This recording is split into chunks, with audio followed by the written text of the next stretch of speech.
forced to do work even though they have not agreed with it, because if they disobey their masters, they will be punished. Article 4 protects your right not to be held in slavery or servitude and perform forced or compulsory labor, because remember, human beings are born free and equal in dignity and life.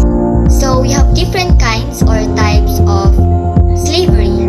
The first one, we have sex trafficking. So sex trafficking, it is the manipulation, coercion, or control of an adult engaging in a commercial sex act.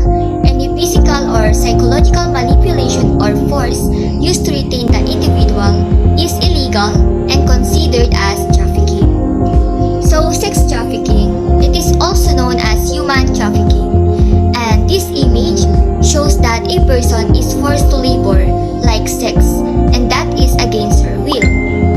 So let's take a look at the picture. So she is Lizzie Mooney, a 25-year-old human trafficking survivor. She became a slave together with 5 other adults and 6 children. Lizzie said she was forced to prostitute herself and have sex 3 times a day with strangers. Second, we have child sex trafficking. Child sex trafficking happens when the child performs a commercial sex act after being recruited, sheltered, transported, or sold. In this type of slavery, the child cannot consent. So all forms of commercial sexual acts performed by children are illegal. These victims are especially vulnerable and often face long-term health issues. We have example of child sex trafficking here.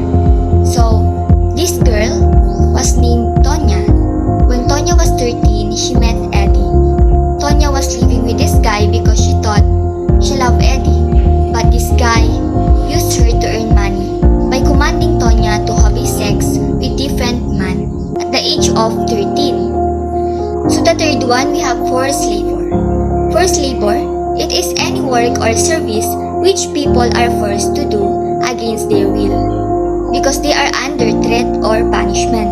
The physical or psychological manipulation or coercion to force a person to work. So the employee may originally consent to work, but once force is used to compel the victim to work, it is considered trafficking and is illegal. Migrants and women are particularly vulnerable to forced labor. Let's take a look at the example here. So these individuals are experiencing forced labor, wherein they don't have the choice but to obey because they are under threat. Next, forced child labor. Forced child labor, it is a work that deprives children of their childhood, their potential, and their dignity, and that is harmful to physical and mental development. Some labor is permissible for children to perform, but there may be symptoms of abuse and trafficking if the child's wages are redirected away from the child or his or her family.